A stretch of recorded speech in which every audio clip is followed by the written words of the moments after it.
Tired of the wired snarl with your IEMs? This device turns them into Bluetooth wireless. Let's check it out.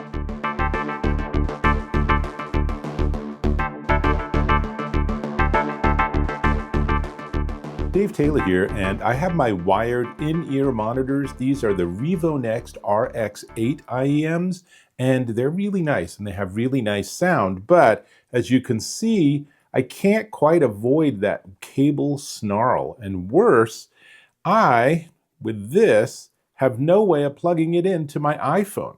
Enter this. This is the iFi Audio GoPod Air Bluetooth DAC and amp, and it's basically an adapter so that you can unplug your IEMs from the cable, and we can say sayonara cable and sayonara box. And so now I have just the in-ear monitor, and these can be very, very fancy. You can buy these for $1,000 or more. So there are some very high-end units, but basically you plug it into the iFi audio device, and now you have just made it a wireless Bluetooth device. So what's interesting about these, obviously it comes with two, is that they actually offer 24-bit 96 kilohertz high-res audio. They are the second generation of this product, so they're smaller and lighter. Comes with a pretty interesting charging case. So this case just looks like a nice, sort of high-end case, but there's a USB-C slot on the front, and that gives away the fact that it's actually a charging case. And yes, you can charge it with the actual IEMs connected by just dropping it in, and you do have to make sure it gets the right angle, but I can do that easily enough. And so now both of them are charging in the case, which obviously I can then easily close, and closing it actually makes sure that that contact is good. And then when I'm ready, I can take this out and I can have a quick peek. Let's see, I think that's left. So the trick here, and I've found that this is sort of a mixed bag, is put it on top of your ear and then rotate your actual IEM. And then, as you can see in this close-up, it doesn't go down behind your ear, at least with a larger ear. It sort of sits at an angle, but that's all I need to do. I can do the same with the other one. And there we go. I do find they're a little clumsy. I wish their cables were a little longer, but let me give you some more specs. So they will automatically match with 1632 or 64 ohm IEMs, and they support two different connection styles. Let me take this one off again, and let me pop this off because this is a 2-pin, and so I'm going to actually pull this part out. So these are what they call ear loop. They have MMCX, which is that single pin on one end and 2 pins on the other, and they have 0.78 millimeters 2-pin on both ends. So depending on what your IEMs want, you can actually use them interchangeably. So this supports A2DC, T2, and Pentacon connections too. I will say that I have found the 2-pin to 2-pin is not the greatest connection because there's no click to lock it in place. So what I've found, especially on my left ear, is that because it's at sort of a funny angle, there are times when I'll put it in and I'll realize the IEM is actually disconnected from the GoPod Air, which is obviously a little frustrating. So I have to take it out, plug this back in, and let me go ahead and re-establish this. Let's see, I think, again, there's also no orientation for the plug on the GoPod unit itself, so it's a little bit tricky to make sure you get everything right. In fact, I have tried different orientations to get it to be exactly what I want. I think that's correct for the right ear and the left ear. So I have these extra loops, and it also has built-in microphone with ENC, and there's an integrated touch panel. So on the end here, there's actually a touch panel that you could obviously access by just touching behind your ears. Probably you're not going to do that. You're probably just going to use your control device, but either way, IPX5 water resistant, 7 hours per charge like this. And then if you put it in the case, you'll get another charge, which should give you around 15 hours of total playback time. So that's pretty much the deal. It includes, in addition to those additional interchangeable ear loops, it has an IFI sticker, and it has some quick start information and after sales and an incredibly small print warranty that, I mean, honestly, I think you might need a microscope to read. It's that small, but it's a testament to how good printing is, that it is legible with little magnification. So let me actually put these on, and then I'll tell you a little bit about the sound. So again, I'm trying to make sure that the IEM doesn't pop out. So I'm going to do the same with this one. And obviously the touch sensor part, see, it just popped out. And this is something that obviously is super frustrating with the design. And then you have to line it up just so with these tiny pins. Not always an easy task. There we go. And it might just be that there's like a trick to actually putting them in your ears that I haven't figured out yet. But honestly, this should not be the hardest part of using a device. But let's see. So I do have my music back. I'm listening to some Tomita electronica.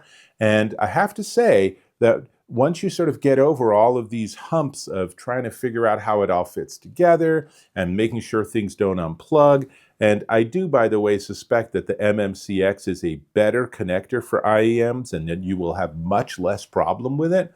But then you get to the music and it actually sounds pretty darn good. So let me pause the music and start a screen recording, because there is also an app, and the app is called IFI Nexus. And once you get it paired with the device, then you can go into things like settings, and you can see all the supported codecs. Now, this is beyond what the iPhone can support. The iPhone does not have native aptX or LDAC, but you can get external devices, but then, you know, you're getting layers upon layers. And remember, this is intended to be a DAC and amplifier, but it does give you the ability to turn things on and off. And you can see I'm currently connected via AAC, which is good. I can change the Bluetooth name. I can factory reset them. I can change the filter configuration. I'm not 100% sure what that means. I think this is a little bit more nerdy audiophile stuff than I'm aware of. And then finally, you can also go and turn on or off the touch sensor. You can't adjust what it means when you touch it, but you can actually disable the whole thing if that's something you're finding annoying.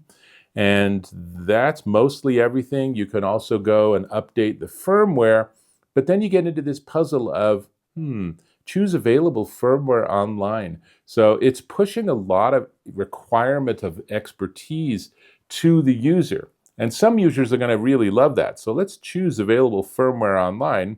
So there's none available, so that suggests that there's no update. But it is a device that's kind of a little DIY-ish, where, you know, it is a more complicated device, but it's solving a legitimate problem. Wired IEMs are really nice, but they're kind of a pain. So being able to move to Bluetooth is a big luxury. So let me take these out again. And I just want to share that they do work well. I find that it's not as loud as I expected it to be. So when I was listening to music and really wanted an immersive experience, I know these IEMs do a nice job, but I had to turn the volume up pretty darn high on my iPhone to be able to get it to have that sort of big sound for me. And even then, I was finding that it wasn't giving me a lot of bass, but I think that's my IEMs themselves and the fit that they have in my ears. That's a whole nother conversation, but it does a nice job as a DAC and an amp. It could amplify more, in my opinion, but you're absolutely 100% dependent on your IEMs themselves. So if you have really world-class IEMs that are just beautiful and you love how they sound and you love how they fit and the music reproduction, then these will do a nice job of giving you the additional convenience factor of being wireless via Bluetooth. However, I do think that there are some significant limitations with this. On the 2-pin connection, it's just not a solid enough connection. And I worry that because I'm actually bending this at different angles, that I'm very dependent on the size of this ear loop. And I wish they had different sizes because I feel like the distance from the back of my ear around and to the front might not be a standard distance. And the problem with that is then the IEM is constantly being pulled out of your ear even when you push it in because, it might not be a strong force, but this design really requires you to have IEMs that are angled just so, and then to have an ear that's fit for the size expected by this design. It's flexible, but it's not super flexible. And even as it moves, you're still now seeing that this is going to be over my ear, but I really want it to be more like that, right? So, it is really good for what it is. I think this is one that might be worth experimenting with if you have IEMs that are wired and you're curious about turning them into wireless units, and just see how that works. If you're lucky enough to have MMCX connector with that single pop in it or a single hole, then you might be even better off. But that's sort of what I have here. There's pros and there's cons to this device. And I just wanted to be really candid that this wasn't a flawless experience for me. And the app, noticeably, it doesn't have an EQ, which a lot of users have complained about. I'm not sure the app needs to have an EQ. On the other hand, since it's a DAC and amplifier, then there should be more controls over what's going on in this particular device. So I think having the EQ and letting users decide if they want to enable it would be the move there. So that's what I got. This is a very candid and honest review, so I hope you appreciate the pros and the cons. So and they might work really well for you. I am going to talk price. Before we get there, I'm going to invite you to subscribe to my channel. Click or tap on that subscribe button. Hit that bell icon for notifications of my new content. Give me a thumbs up if you found this of value. And obviously, I'm really focused on giving you honest reviews. I'm not going to just be part of the marketing team for these companies because not every product is fantastic. And some products are really great, but have certain limitations that you want to know about before you make the purchase decision.